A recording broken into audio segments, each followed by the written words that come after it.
Honestly, humans are Earth's greatest threat. It's a totally absurd world. Terrifying monsters brutally slaughter humans. Yet somehow, humans still find ways to flaunt their own ugliness. They shoot wacky videos just for clicks, totally bending the truth. The rich think monsters only eat the poor, and the mastermind behind the monsters, it's humans. This time, we are neither the heroes saving the world, nor the humans scrambling away. Instead, we are the monsters that slaughter humans. So, under the cute style of this game, there is not only a full black humor, but also a jab at the real world. I'm Orange. Welcome to... The story takes place in July 2030. A scientist and a rich businessman has plenty sparked a debate. Global warming is gonna spark a worldwide crisis. Humans should pay attention. If believing that nonsense, you might as well believe. Hey now, I can get you an invoice. At the same time, a terrible crisis has already been quietly carried out. A monster wakes up from a block of ice. He's the main character in this game. And the dudes in front of us, defeating or defending against the enemies in front of you in different forms. According to them, we are the monsters they created, and we have been lying in the ice layer for a long time. The purpose is to let us, as monsters, kill humans after the glaciers melt, to attract people's attention to environmental protection. That is so-called save the world, and their technology is very advanced. They even invented a time machine. I'll show you the real power of the Holy Beast religion. I got it. So y'all are useless?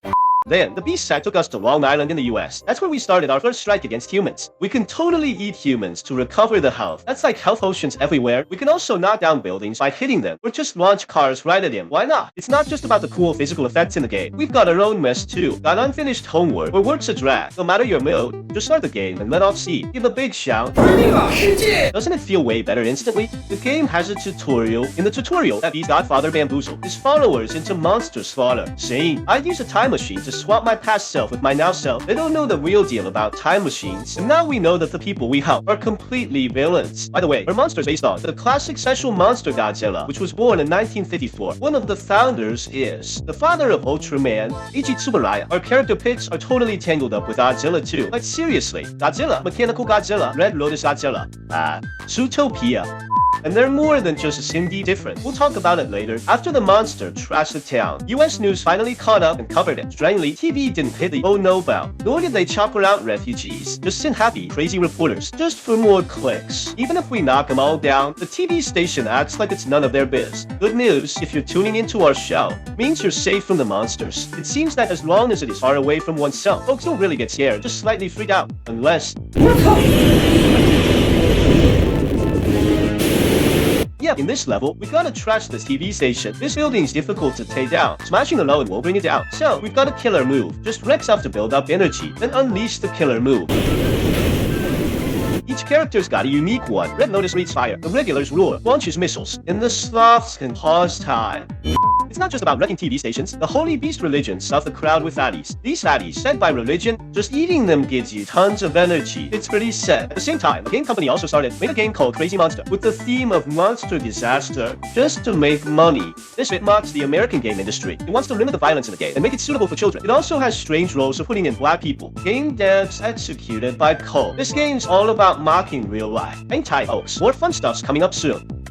As we destroy cities, it went from bad to oh no, not this mess again. Our enemy has finally changed from the police to the special police. This round, the police will attack at the same time from everywhere. The one enemy's no biggie for a monster, but if there are too many enemies, monster will die eventually, as the player uses up to 2 lives. The game heads to a failing. There's a hidden plot here. After the game flops, 2 aliens who found out long ago that humans have realized that global warming could totally wreck the entire planet. Thought folks would act smarter. Huh? Guess not. 1,000 years later, humans have already become extinct. These people's logic is really strange. Aware of the crisis but doing zilch. Even made a game about humans doing nada. Seriously, baffling. Here I am, in front of the computer, kind of freaked out. Though the game isn't breaking the fourth wall, it sure adds an extra layer of realness for players. We would all judge the plot of a game from a god's perspective. Evaluate the values of the characters in the game. But in this game, every character's strange values, although absurd and funny. But what's more funny is how those in-game humans rant and rave. How different are they really from us real folks? Back to the game. Besides hustling and burning stuff, the game's got some special levels too. You can only demolish red houses, not blue ones, and you can't wreck houses. Save cats and dogs from fire. To promote the reputation of the religion,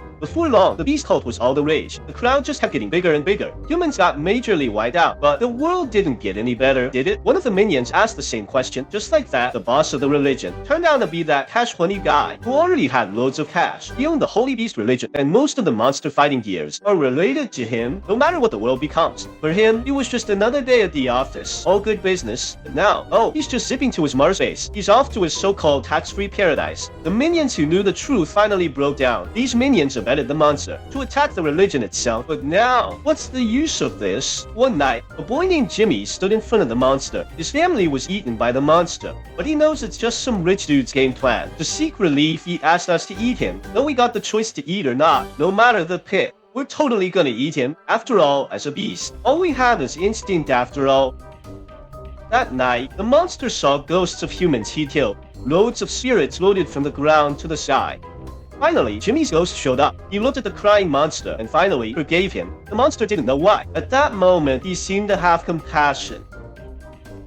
The next day, the beast approached the corporation, carrying countless spirits' hopes. The monster finally went from blindly believing to having his own goal to move forward. He charged at the corporation's army, facing increasingly tough enemies each round. By the way, as to why I use the classic skin again, it's because the skin skill is roar. It's a bit weak damage-wise, but this move can bounce back bullets. Really tough. Finally, under enemy bullets, the monster made it to the final spot. Jimmy's spirit told us we gotta stop cash money. Please try not eating people. Am I the only one who wants to wreck the earth? You tell me the truth. When you destroy other people's homes, don't you feel the joy? Don't you just love kicking cars into buildings? Wow, that makes sense. This question came out. It nailed what gamers feel in-game. Turns out the game mocks the media and capital. It mocks humanity, and at last, it uses the boss's words and mocks players on screen. Man, that move is pure genius. Seriously slick. But at this time, we don't have time to think about it. We hopped on a rocket and totally outsmarted that sneaky cash money. Why the monster felt sorry, the post-credits scene revealed the company's scientists had programmed it. Right when they whipped up that crazy beast, disaster begins with humans and ends with humans. No matter positive or negative, humans always have many sides, like a dice. Even when the world's in a jam, there's always someone who lights the way for others, lighting up hope in everyone else. Totally awesome. Tanks work just as well as monsters. Yeah, that scene just now, that came from those alien dudes. At this time, they're still puzzled. Why do humans make weapons that tank and drive them to kill each other? Could it be cause of energy issues? So they handed humans a solar panel. Turns out, humans had that stuff ages ago. If it's not about resources, why do they keep killing each other? In the end, they figured, I'm done. Let's end this crazy world. Smash that like button and subscribe. Hope you can support me with 2 coins.